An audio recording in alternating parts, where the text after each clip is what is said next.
తాడిపత్రి మాజీ ఎమ్మెల్యే జేసీ ప్రభాకర్ రెడ్డికి మళ్లీ కోపం వచ్చింది. ప్రతిసారి తన ప్రత్యర్థి కేతిరెడ్డి పెద్దారెడ్డిపై విరుచుకుపడే జేసీ ఈసారి ఒక పవర్ కంపెనీపై తీవ్ర వ్యాఖ్యలు చేశారు. భూ పరిహారం విషయంలో అన్యాయం జరిగిందని జేసీ ఆగ్రహించారు. ఈ నెల 15న తానే స్వయంగా ఊళ్ళోకొస్తానని, పనులు జరగనివ్వబోనని వార్నింగ్ ఇచ్చారు. ఆ కంపెనీపై ప్రభాకర్ రెడ్డి ఎందుకు అంత కోపంగా ఉన్నారు? అనంతపురం జిల్లా తాడిపత్రి నియోజకవర్గంలో పవర్ కార్పొరేషన్ ఆఫ్ ఇండియా చేస్తున్న పనులు మాజీ ఎమ్మెల్యే జేసీ ప్రభాకర్ రెడ్డికి కోపం తెప్పించాయి. ఇది కొంతకాలంగా జరుగుతున్న వివాదమే అయినా తాజాగా ఒక రైతు ఆత్మహత్యాయత్నం చేయడం జేసీకి మరింత కోపం తెప్పించింది. తాడిపత్రి మండలంలోని ఎర్రగుంటపల్లి గ్రామానికి చెందిన గంగాధర్ అనే రైతు ఆత్మహత్యాయత్నం చేశాడు. గంగాధర్ పొలంలో పవర్ గ్రిడ్ వారు టవర్లను ఏర్పాటు చేస్తున్నారు. నష్టపరిహారం కేవలం 30,000 మాత్రమే అందించారు. ఆ రైతు కరివేపాకు సాగు చేస్తున్నారు. పంటను అమ్మితే లక్షలు వస్తాయి. అయినప్పటికీ 30,000 చెల్లిస్తామని కంపెనీ చెప్పడంతో తీవ్ర మనస్తాపానికి గురై పురుగుల మందు తాగాడు గంగాధర్. ప్రస్తుతం అతడి పరిస్థితి విషమంగా ఉంది. గంగాధర్ ఆత్మహత్యాయత్నం జేసీ ప్రభాకర్ రెడ్డి ఆగ్రహానికి కారణమయ్యింది. మొదటి నుంచి పవర్ కంపెనీపై జేసీ విమర్శలు చేస్తూనే ఉన్నారు. భూముల్లో పవర్ గ్రిడ్ పనులు చేస్తున్న సదరు కంపెనీలు ఆ ప్రాంతంలో ఉన్న మార్కెట్ విలువ మేరకు రైతుల నుండి సేకరిస్తున్న భూములకు ధరను నిర్ణయించాల్సి ఉంటుంది. అయితే పవర్ గ్రిడ్ సంస్థలు ఆ నిబంధనలను ఏమాత్రం పాటించడం లేదు అనేది ప్రభాకర్ రెడ్డి ఆరోపణ.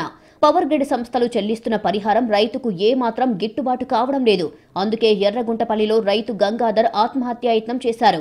ఈ సంఘటన తనను తీవ్రంగా కలిచివేసిందంటున్నారు జేసీ ప్రభాకర్ రెడ్డి. అందుకే తాడిపత్రి నియోజకవర్గంలోని రైతులందరికీ ఒక పిలుపునిచ్చారు. పవర్ గ్రిడ్ పనులను రైతులందరూ నిలిపివేయించాలని సూచించారు. ప్రస్తుతం సర్జరీ చేయించుకుని హైదరాబాద్లో విశ్రాంతి తీసుకుంటున్న ప్రభాకర్ రెడ్డి వీడియో ద్వారా రైతులకు సందేశం ఇచ్చారు. ఈ నెల 15న తాడిపత్రికి చేరుకుంటారని, పవర్ గ్రిడ్ పనులను నిలిపివేయిస్తారని హెచ్చరించారు. దౌర్జన్యంగా పోలీసు వాళ్ళని పెట్టి వేపిస్తారా? ఏంది దౌర్జన్యము? అసలుకి ఎప్పుడన్నా ఇప్పుడు ఎక్కడ ఏమైనా ఫ్యాక్టరీ వేస్తామంటే అందరినీ చుట్టుపక్కల వాళ్ళని పిలిచి దాన్ని ఎంత ఫిక్స్ చేస్తారు, రేటు గీటు. ఇది కూడా రూల్ ఉంది.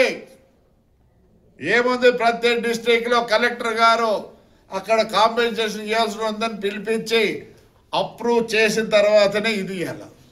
ఒక ప్రాణం పోతుంది. నేను చెప్తున్నా 15 నేను 10 ఎప్పుడు వస్తానో మొత్తము స్టాప్ చేపిస్తా. గతంలో కూడా పవర్ గ్రిడ్ పనులను అడ్డుకునేందుకు స్థానికంగా ఉన్న నాయకులు ప్రయత్నించారు. ఏఎస్పీ రోహిత్ కుమార్ స్పందించి కొందరిపై కేసులు పెట్టారు.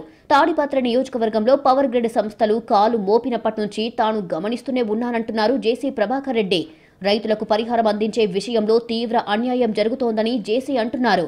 వాస్తవంగా రైతుల నుండి భూములు సేకరించే సమయంలో కలెక్టర్, జాయింట్ కలెక్టర్, ఆర్డీఓ, తహసీల్దార్ వంటి అధికారులు భూములు కోల్పోయే రైతులను సమావేశపరిచి ఓ అంగీకారానికి రావాల్సి ఉంటుంది.